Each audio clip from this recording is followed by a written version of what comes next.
सो हम सबको पता है कि नारुतो की स्टोरी अपने आप में कितनी ज्यादा क्रेजी है, कितनी ज्यादा अमेजिंग है एंड कितनी ज्यादा इंटरेस्टिंग है। बट क्या तुम यही सेम चीज नारुतो की एंडिंग के लिए कह सकते हो? एज मेरे ओपिनियन में मादरा सिर्फ नारुतो का ही नहीं, पूरी एनिमे कम्युनिटी का one of the best villain है। एज जैसे जैसे नारुतो एनिमे की स्टोरी प्रोग्रेस करती है, हमको मादरा के मोटिव्स बताए जाते हैं एंड स्टोरी में भी बहुत सारे डेवलपमेंट्स होते हैं। बट नारुतो शिपुडेन की एंडिंग की तरफ मादरा को साइड लाइन कर दिया जाता है एक उससे ज्यादा पावरफुल विलन को इंट्रोड्यूस कराने के लिए। एंड जिस तरह से मादरा का एंड दिखाया जाता है, मैं पर्सनली बताऊं तो भाई मेरे को वो बिल्कुल भी अच्छा नहीं लगा था। एज ब्लैक ज़ेत्सु जो कि पूरी की पूरी नारुतो की कहानी में एक साइड कैरेक्टर बन के रहता है, वो अचानक से मादरा के दिल में एक छेद कर देता है एंड कागुया का जन्म हो जाता है। एंड मेरे हिसाब से ये वाला सीन पूरी नारुतो मांगा का सबसे ज्यादा बेकार and useless and senseless scene है। एंड इसलिए भाई लोग आज मैं तुमको यही एक्सप्लेन करने वाला हूँ कि मेरे को नारुतो एनिमे इतना ज्यादा पसंद है, बट स्टिल मेरे को नारुतो शिपुडेन की एंडिंग इतनी ज्यादा बेकार क्यों लगती है। बट जिससे पहले मैं तुम्हें कुछ भी एक्सप्लेन करना स्टार्ट करूं, मैं तुम्हें पहले बता देता हूं मैंने एक नया चैनल बना लिया है जहां पर नारुतो एंड बोरुतो के अलावा बाकी सारे एनिमे से रिलेटेड भी क्रेजी कंटेंट आएगा।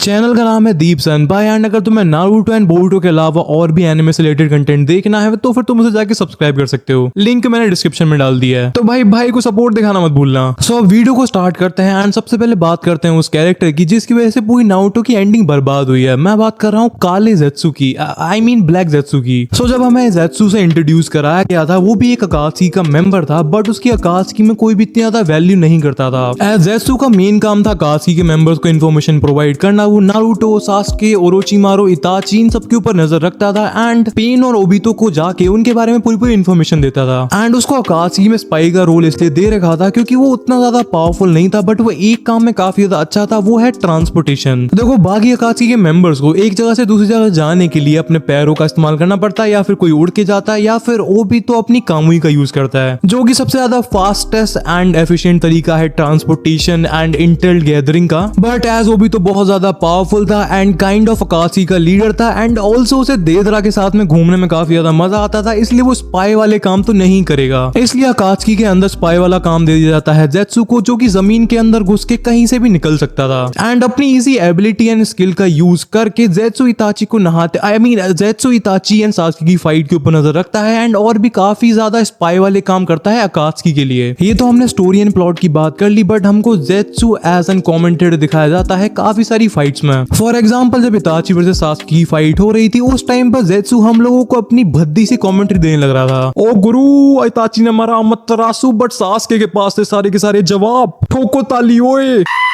पाजी आप रहने दो यार, मैं कर लूंगा कमेंट्री, आप जाओ यार प्लीज। ओए गिल्ली के ऊपर गिल्ली, भाग यहाँ से बिल्ली। पाजी सॉरी, बट अब ये बताओ आपने पैसे किस पे लगाए हैं, इताची या सास्के? ओए सास्के जीतेगा, ओए केपीएल पे लगाए हैं मैंने 690 रुपए। ठोको गुरु ठोको।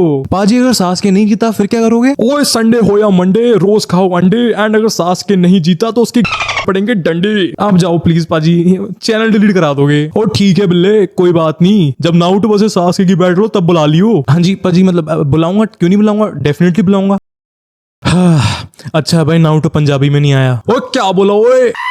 सो भाई ये सब ड्रामे के बाद जल्दी से वीडियो के टॉपिक पे वापस आते हैं। ज़ेत्सु का काम था हमारे लिए कमेंट्री करके दिखाना एंड अकात्सुकी को उनकी इन्फॉर्मेशन देना। बेसिकली मेरे कहने का मतलब ये है कि नारुतो शिपुडेन ले लो या फिर नारुतो की ओरिजिनल सीरीज, दोनों में ही ज़ेत्सु का उतना ज्यादा इंपॉर्टेंट रोल कभी नहीं था। हाँ मतलब वो देखने में थोड़ा बहुत अजीब सा लगता था, जैसे कि किसी ने एमिवा एंड कृष्णा को साथ में टेप से चिपका दिया हो, बट उसके अलावा उसके बारे में इतना ज्यादा कुछ स्पेशल कभी था ही नहीं। एंड भाई दोनों ब्लैक ज़ेत्सु एंड व्हाइट ज़ेत्सु की पर्सनैलिटी भी आपस में काफी ज्यादा अलग थी, जहां पर ब्लैक ज़ेत्सु बहुत ज्यादा मिस्टीरियस एंड बहुत ज्यादा डार्क टाइप से बिहेव करता था जस्ट लाइक कृष्णा। वहीं पर व्हाइट ज़ेत्सु काफी टाइम तक कॉमेडिक रिलीफ की तरह ही यूज होता था। वो बहुत ज्यादा तेज से चिल्लाता रहता था एंड फनी चीजें करता रहता था, बिल्कुल एमिवे की तरह। बट ज़ेत्सु को अपना सबसे ज्यादा इंपॉर्टेंट रोल प्ले करने को मिला था फोर्थ गेट निंजा वॉर में, जहां पर पूरी की पूरी मादरा आई मीन ओबितो की आर्मी में व्हाइट ज़ेत्सु ही भरे हुए थे। एंड ऐसा नहीं था कि व्हाइट ज़ेत्सु के क्लोन बिल्कुल भी पावरफुल नहीं थे, हर एक व्हाइट ज़ेत्सु का क्लोन अपने आप में एक जोनिन के लेवल पे था। बट भाई स्टिल यार मेरे को नहीं लगता कि ज़ेत्सु कभी भी किसी का फेवरेट कैरेक्टर था। आई डोंट थिंक कि भाई ज़ेत्सु कभी भी किसी के टॉप 10 में भी रहा होगा,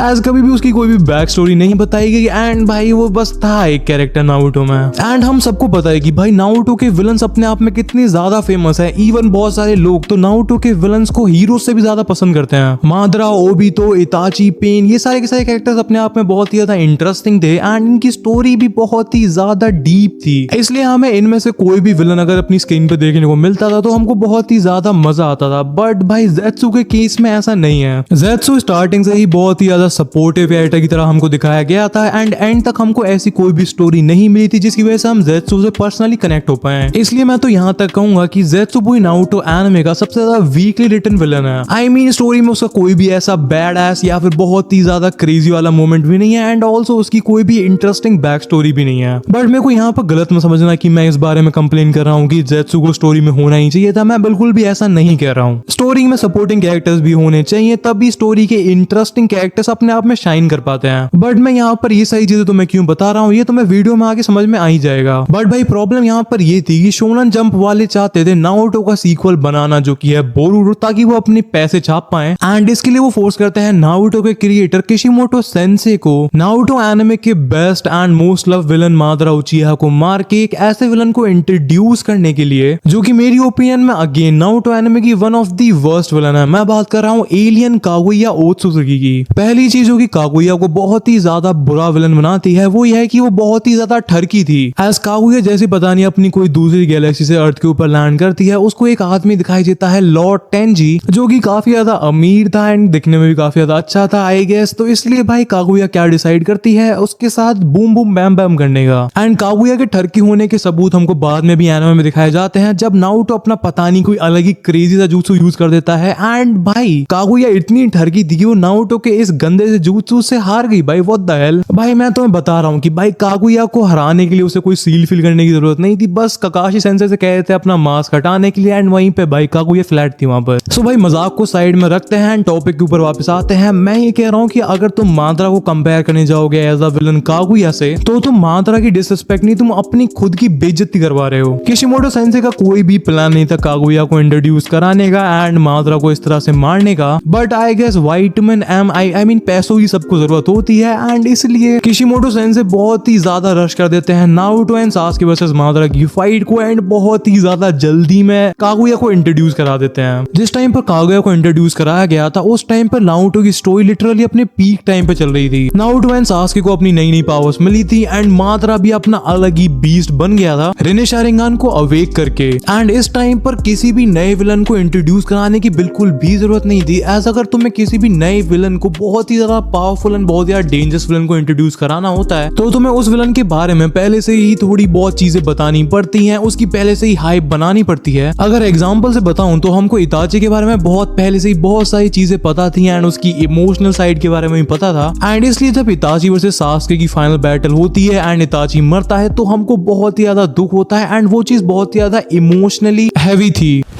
Emotional damage.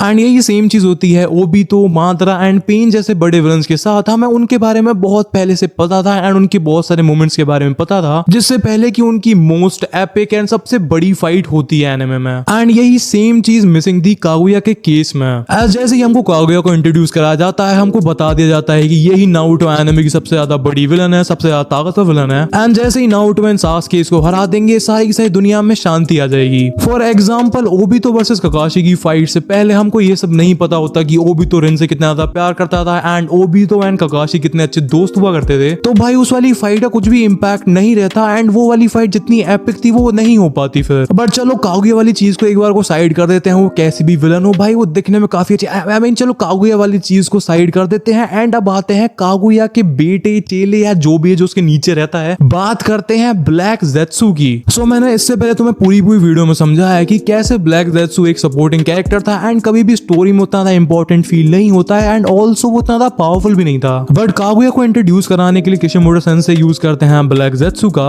And black ज़ेत्सु Rinne Sharingan वाले मादरा के दिल में छेद कर देता है अपना एक हाथ उसके अंदर घुसा के एंड अपना दूसरा हाथ उसकी अपने एक हाथ को उसके दिल में घुसा के उसको मार देता है। एंड भाई किशिमोटो सेंसे ने अपने पुराने इंटरव्यूज में बता रखा है कि उन्होंने मादरा को डिसाइड कर रखा था नारुतो शिपुडेन के फाइनल विलन के लिए। बट एज नारुतो की स्टूडियो वालों को चस्का लग चुका था पैसे सेंसे का, जो कि नारुतो एनिमे उन्हें लाके दे रहा था। एंड इसलिए किशिमोटो सेंसे को मांगा हिस्ट्री के one of the greatest villain Madara Uchiha को एक टुच्चे से साइड कैरेक्टर के हाथों मरवाना पड़ता है, जिस टाइम पर मादरा अपने पावर लेवल्स के पीक पर था। एंड भाई ये चीज बिल्कुल भी सेंस नहीं बनाती है, एंड इसी की वजह से पूरी नारुतो शिपुडेन की एंडिंग बर्बाद हो गई। एंड भाई इस वाले सीन की वजह से सिर्फ ऐसा नहीं है कि नारुतो की एंडिंग ही बर्बाद हुई है, इस वाले सीन की वजह से नारुतो एनिमे की कहानी में बहुत सारे प्लॉट होल्स भी आ जाते हैं। एज हमको मांगा में बताया गया था, जब मादरा ने अपने रेनेगांस को अवेक करा था, तब उसने ब्लैक ज़ेत्सु को भी क्रिएट करा था अपनी विल की तरह, ताकि वो ओबितो को मैनिपुलेट करके अपने आप को दोबारा से जिंदा करवा पाए। सो ये तो अपने आप में एक प्लॉट होल था ही, बट इस सबसे पहले हमको लगता था कि मादरा एक बहुत ज्यादा स्मार्ट बंदा है एंड बहुत ज्यादा ऑरा वाला बंदा है, एज उसने ओबितो को मैनिपुलेट करके पूरी की पूरी आकाशियो क्रिएट करवाया एंड पूरे के पूरे नारुतो के